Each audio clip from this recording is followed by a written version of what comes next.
ఎప్పటికీ ఓపికతో మాట్లాడే కేటీఆర్ ఖమ్మంలో పెట్టిన ప్రెస్ మీట్లో ఎందుకు అగ్గి మీద గుగ్గిలమైండు. వీరావేశం పూనిండు. సీఎం రేవంత్ రెడ్డి మీదికి ఒంటిక మీద లేచిండు. ఇక ముందుగాల కేటీఆర్ పబ్లిక్ జాగ్రత్తలు చెప్పిండు. నేను జీవితంలో ఎన్నడూ సిగరెట్ కూడా తాగని వ్యక్తిని. అట్లాగే మరి మీరందరూ కూడా తప్పకుండా డ్రగ్స్కి మత్తు పదార్థాలకి దూరంగా ఉండాలని కోరుతా. రాష్ట్ర ప్రజలకు కూడా ఒక విజ్ఞప్తి, రేవంత్ రెడ్డి గారి స్పీచ్లకి వార్తలకి చిట్చాట్లకు కూడా దూరంగా ఉండండి నా విజ్ఞప్తి. అంటే డ్రగ్స్కు అలవాటు అయితే ఆరోగ్యం ఎంత ఖరాబ్ అవుతుందో సీఎం రేవంత్ రెడ్డి మాటలు వింటే అంతే నష్టం జరుగుతుంది అన్నట్టు చెప్పకనే చెప్పిండు. తర్వాత తెలంగాణకు రేవంత్ రెడ్డి సీఎం అయినాక ఏం పని చేసిండో చెప్పిండు. ఈ రాష్ట్ర ముఖ్యమంత్రిగా ఉన్న నికృష్టుడి బతుకు కేసీఆర్ జపం చేయడం డైవర్షన్ టాక్టిక్స్ తప్ప, హెడ్లైన్ మేనేజ్మెంటు డెడ్లైన్ మేనేజ్మెంట్ తప్ప చేసిందేంది? ఇప్పటి వరకు ఈ రాష్ట్రంలో ఏ వర్గానికి నువ్వు చేసిందేంది నేను అడుగుతా ఉన్నా. అందుకే పెద్దలు చెప్తారు, పంది ఎంత బలిసినా నంది కాదు. నువ్వు ముఖ్యమంత్రి కావచ్చు, ఇంకో 3 ఏళ్ళు ఉండొచ్చు, మురిపంగా డబ్బుల మూటలు దోచుకుంటుండొచ్చు, కానీ ఎన్నటికీ నీ బతుకు ఒక పెండ పురుగులోని పురుగు బతికే తప్ప నీది ఎన్నటికైనా కూడా కేసీఆర్ స్థాయి కానీ ఆ ముఖ్యమంత్రి పదవికి ఉండే ఒక గౌరవాన్ని కానీ, గతంలో మహామహులు ఆ పదవిని అధిష్ఠించారు. ముఖ్యమంత్రి కుర్చీ అనేది చాలా ముఖ్యమైనది. అంతటి గొప్ప పదవికి ఉన్న ఇలువ తీసే పనులు సీఎం చేస్తున్నాడు. ఆ కుర్చీకి ఉన్న గౌరవాన్ని తగ్గించే మాటలు మాట్లాడుతున్నాడు రేవంత్ రెడ్డి అన్నట్టు కోపం చేసిండు. ఇక లోకేష్ ని కలిసిండు. కేటీఆర్ అన్న బదనం గురించి మాట్లాడుకుంటా, నేనేదో లోకేష్ని కలిసినట్టు అర్ధరాత్రి పోయి మేమేం చేసినా బాజాప్తా చేస్తాం, బేజాప్తా చేయాల్సిన కర్మ మాకు లేదు. అయినా నాకు తెలియక అడుగుతా, లోకేష్ ఏమన్నా నీలెక్క అంతర్రాష్ట్ర దొంగనా? లోకేష్ ఏమన్నా నీలెక్క సంచులు మోసినోడా? లోకేష్ ఏమన్నా నీలక చదువు రానోడా? కలిస్తే తప్పేంది? ఒకవేళ కలవలేదు, కలిస్తే తప్పేంది? అయినా నాకు తెలియక ఇంకో మాట అడుగుతా, పక్క రాష్ట్ర మంత్రి యువకుడు, నాతో డెఫినెట్గా సత్సంబంధాలు ఉన్నాయి, ఇద్దరం కూడా ఫ్రెండ్లీగా ఉంటాము, కలవలేదు కానీ కలిస్తే తప్పేంది? నాకు తెలియక అడుగుతా. అయినా మీ పెద్ద బాసు చంద్రబాబు కొడుకే కదా, నేను ఏదో గూండానో దావుద్ ఇబ్రాహింనో సీకట్లో కలిసినట్టు డైలాగులేంద్ర హౌలా. నేను అడిగింది ఏంది? నేను చెప్పింది ఏంది? నేను దొంగను కలిసిన నీలాగా, లేకపోతే నీలాగా లోఫర్ రాజకీయాలు చేస్తున్నాను ఢిల్లీలో పోయి, చీకట్లో పోయి అమిత్ షా కాళ్ళు పట్టుకొని, చీకట్లో పోయి మోడీ గారి పాదాలకు ప్రణమిల్లి చిల్లర రాజకీయం చేస్తున్నానా? అబ్బో, పెద్ద మాట అన్నాడు కదా. ఈ మాటలు సీఎం రేవంత్ రెడ్డి ఇంటే తను ఇంకెంత పెద్ద మాట అంటాడో ఏమో. తర్వాత కిట్టి పార్టీలు అంటే ఏంటియో, అవి ఎట్లా జరుగుతాయో, ఎక్కడ జరుగుతాయో చెప్పిండు. ఆ జూబ్లీ ప్రాంతం ఉంటుంది హైదరాబాద్లో, అక్కడ కిట్టి పార్టీలు జరుగుతూ ఉంటాయి. మధ్యాహ్నం కొంతమంది బాగా డబ్బున్నోళ్ళు కిట్టి పార్టీలు చేసుకొని వీళ్ళ గురించి వాళ్ళ చెవులు కొరుక్కోవడం, వాళ్ళ గురించి వీళ్ళ చెవులు కొరుక్కోవడం, అది జరిగేది. ఈయన కూడా అట్లాంటి కిట్టి పార్టీ ఆంటీ ఈయన రేవంత్ రెడ్డి గారు. ఎక్కడో ఎవడో చెప్పింది విని అదే నిజం అనుకుని భ్రమించి దాన్ని మళ్ళీ 10 మందిని పోగేసుకొని, మీడియాని పోగేసుకొని చిట్చాట్ల పేరిట చిల్లర మాటలు మాట్లాడే నికృష్టుడు రేవంత్ రెడ్డి. పట్టణాలలోనే కాదు, పల్లెలలో జరిగే ఫంక్షన్లలో కూడా చెవులు కొరుక్కుంటున్నారు. అట్లా ఒకల చెవులో ఒకరు గుసగుస పెట్టుడును కిట్టి పార్టీ అంటారట. అట్లనే చేస్తున్నాడట సీఎం రేవంత్ రెడ్డి. తర్వాత సీఎం రేవంత్ రెడ్డి కుటుంబానికి ఓ సలహా ఇచ్చిండు. ఆయన కుటుంబ సభ్యులకి విజ్ఞప్తి చేస్తా ఉన్నా, రేవంత్ రెడ్డి గారి కుటుంబ సభ్యులకి కాన్వాయ్లో తిరగడం, సెటిల్మెంట్లు చేయడం, బెదిరించి చందాలు గుంజుకోవడం ఇదొకటే కాదు. ముఖ్యమంత్రి గారి కుటుంబం మీరు, మీవాడు ఒక మానసిక రుగ్మతతో బాధపడతా ఉన్నాడు. ఎప్పుడు బట్టలు చింపుకొని రోడ్ల మీద పిచ్చోడ్లాగా పరిగెడతారని మేము కూడా కంగారు పడతా ఉన్నాం. చూపెట్టండి డాక్టర్లకి, వాటాల సంగతి తర్వాత చూసుకోవచ్చు. ముందు పిచ్చోడైపోయి బట్టలు చింపుకొని రోడ్ల మీద పరిగెత్తేలాగా ఉన్నాడు. మరి ఆ దరిద్రం రాష్ట్ర ప్రజలు చూడకముందే దయచేసి ఒక మానసిక ఆసుపత్రికి తీసుకొని పోయి చూపెట్టాలని చెప్పి నేను కోరుతా ఉన్నా. ఆ ముచ్చటేందో మనదలే కానీ ఇంకేమన్నాడో ఇనుండ్రి. రోజులు ట్యాపింగు, కొన్ని రోజులు కాళేశ్వరం, కొన్ని రోజులు ఫార్ములా, ఇంకొన్ని రోజులు డ్రగ్స్, మన్ను మశానం వాడి బొంద తప్ప ప్రజలకు పనికొచ్చే ఒక్క మాట, ప్రజలకు పనికొచ్చే ఒక్క మాట, ఒక్కటంటే ఒక్క మాట మాట్లాడినాడా? ఇన్నారా?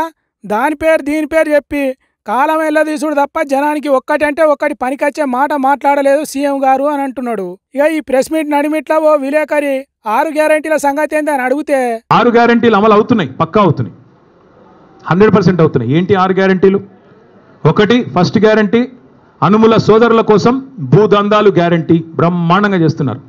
4th city AI city Hyderabad చుట్టూ 1000 ఎకరాల్లో RRR పేరిట తొందరలో బయట పెడతాం, సర్వే నెంబర్లతో సహా బయట పెడతాం, మీరు చూడండి. రెండో గ్యారంటీ బాబు గారి కోసం బనకచెర్ల ప్రాజెక్టు గ్యారంటీ. మూడవది రాహుల్ గాంధీ కోసం నెల బస్తాలు మూటలు నోట్ల కట్టలు గ్యారంటీ.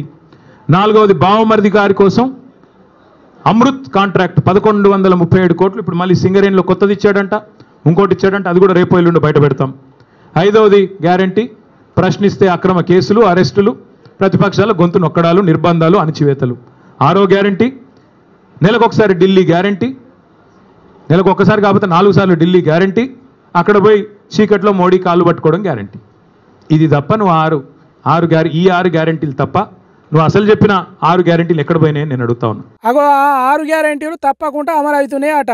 అట్లనే తుంగతుర్తి సభలో సీఎం రేవంత్ రెడ్డి జగదీష్ రెడ్డి గురించి మాట్లాడిండు కదా, అగో దాని మీద కూడా సువ్వ కాల్చి సురుకులు పెట్టినంత పనిచేసిండు.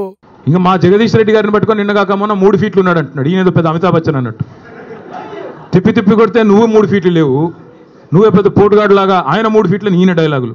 అరే మనది మనం మర్చిపోతే ఎట్లా? కొద్దిగా ఎత్తు కుర్చీలో కూర్చోగానే అంత టెంపర్ వస్తుందా? కొద్దిగా టెక్నికల్ ప్రాబ్లమ్స్ ఉన్నాయి నీకు కూడా. ఎత్తు షూస్ వేసుకొని ఎత్తు కుర్చీలో కూర్చోగానే పెద్దోడు అయిపోతావా? అమితాబ్ బచ్చన్ అయిపోతావా? ఈ ఎత్తుల పంచాయతీ ఏందో మనకు తెలియదు కానీ నడిమిట్లకు పాపం అమితాబ్ బచ్చన్ తీసుకురావాల్సి వస్తున్నది. ఇక ఆఖరి పంచ్ మనదే అయితే ఆ కిక్కే వేరప్ప అన్నట్టు కాంగ్రెస్ పార్టీలో ఉన్న పంచాదులు సీఎం రేవంత్ రెడ్డికి ఉన్న అనుమానాల మీద మాట్లాడిండు. నేను రేవంత్ రెడ్డిని అడుగుతా ఉన్నా, సూటిగా అడుగుతా ఉన్నా, దమ్ముంటే మగాడివైతే చెప్పు, నీ సీటుకు ఎవడెసరు పెడతాడో అని చెప్పి ఇవాళ డిప్యూటీ సీఎం బట్టి విక్రమార్క, అదేవిధంగా రెవెన్యూ మంత్రి పొంగులేటి, అట్లాగే ఉత్తమ్ కుమార్ రెడ్డి ఇరిగేషన్ మంత్రి, వీళ్ళ ఫోన్లు నువ్వు ట్యాప్ చేయట్లేదా? ఈరోజు చెప్తావా? నీ మనవాడి మీద ఒట్టేసి చెప్తావా బయటకు వచ్చి నేను వీళ్ళ ఫోన్లు ట్యాప్ చేయట్లేదని? వీళ్ళ రాష్ట్రంలో వేలాది ఫోన్లు ట్యాప్ చేస్తున్నమాట వాస్తవం కాదా? చెప్తావా? లై డిటెక్టర్ ముందు కూర్చొని చెప్తావా? మగాడివైతే రా బయటకు వచ్చి ఒట్టేసి చెప్పు దమ్ముంటే. చేసేది దౌర్భాగ్య పనులు, గలీజ్ పనులు, మీదికెళ్ళి పెద్ద పెద్ద మాటలు. ఎట్లున్నది కేటీఆర్ ప్రెసిడెంట్ సర్కార్ మీద సీఎం రేవంత్ రెడ్డి మీద పంచుల వర్షం కురిపించినట్టే ఉన్నది కదా, కుండపోత వాన గురిసి గెలివిచ్చినట్టే ఉన్నది కదా. మరి దీని మీద సీఎం రేవంత్ రెడ్డి ఎంత రియాక్ట్ అవుతాడో, తాను ఇంకెంత మాటలకు పదును పెడతాడో, బూతులతోని ఎంత బూజు దులుపుతాడో చూడాలి అని అంటున్నారు ఖమ్మం జిల్లా పబ్లిక్.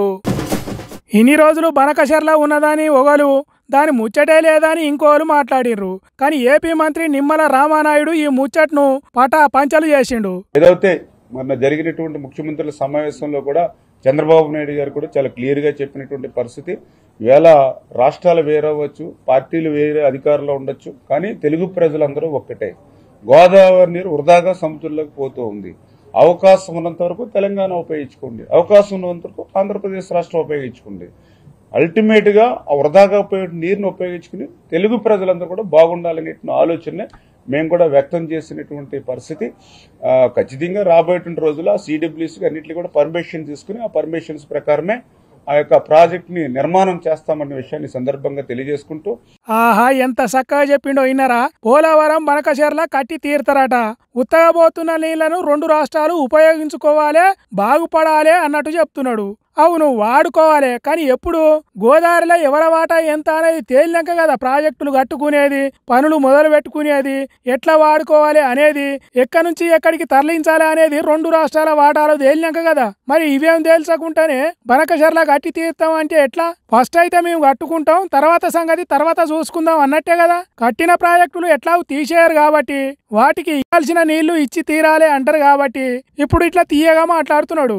ఏపీ మంత్రి ఇట్లుంటే తెలంగాణను ఏళ్తున్నోళ్ళు మాత్రం సప్పుడు చేస్తలేరు బనకచెర్ల మీద. నీళ్లు ఎత్తుకపోవాలని చూసే ఏపీ మంత్రి ఎంత తీయగా మాట్లాడుతున్నాడో చూడు. ఇంకా మొన్న జరిగినటువంటి ముఖ్యమంత్రుల సమావేశంలో కూడా చంద్రబాబు నాయుడు గారు కూడా చాలా క్లియర్ గా చెప్పినటువంటి పరిస్థితి, ఈవేళ రాష్ట్రాలు వేరవచ్చు, పార్టీలు వేరే అధికారంలో ఉండొచ్చు, కానీ తెలుగు ప్రజలందరూ ఒక్కటే. ఈ మాటలు తెలంగాణ ఉద్యమం కాలంలో ఆంధ్ర లీడర్లు కలిసి ఉందామని మాట్లాడిన మాటలు ఇయ్యే. తెలంగాణ వద్దు, సమైక్య ఆంధ్రే ముద్దు అని మాట్లాడినరు. ఇక ఇప్పుడు మన పంటలు ఎండబెట్టి మన బతుకులు కొల్లగొట్టేందుకు, గోదావరి నీళ్లను ఎత్తుకపోయేతానికి, మోసం చేసేదానికి తెలుగు వాళ్ళంతా ఒక్కటే అని మాట్లాడుతున్నాడు. భాష పేరు చెప్పి నీళ్లు దోసుకొని పోవాలని చూస్తున్నారు. తేనె పూసిన కత్తి తీరుగా వాళ్ళు మాట్లాడుతుంటే మన ముఖ్యమంత్రి రేవంత్ రెడ్డి మాత్రం నోరు తెరుస్తలేడు. ఢిల్లీలో 2 సీఎంలు మాట్లాడిన ముచ్చట్ల బనకచెర్ల లేనే లేదు అన్నాడు గాని ఏపీ మంత్రి నిమ్మల రామానాయుడు మాటలను మొత్తం తప్పు అని ఖండిస్తలేడు. తెలంగాణకు ఇసొంటి పాలకులుంటే ఆంధ్ర పాలకులు అట్లనే చేస్తారు. గోదావరి నీళ్లు దోసుకొని మనకు దోషాడు నీళ్లు రాకుండా చేస్తారు అని అంటున్నారు ఆంధ్ర పాలకుల కుట్రలు తెలిసిన తెలంగాణ మేధావులు.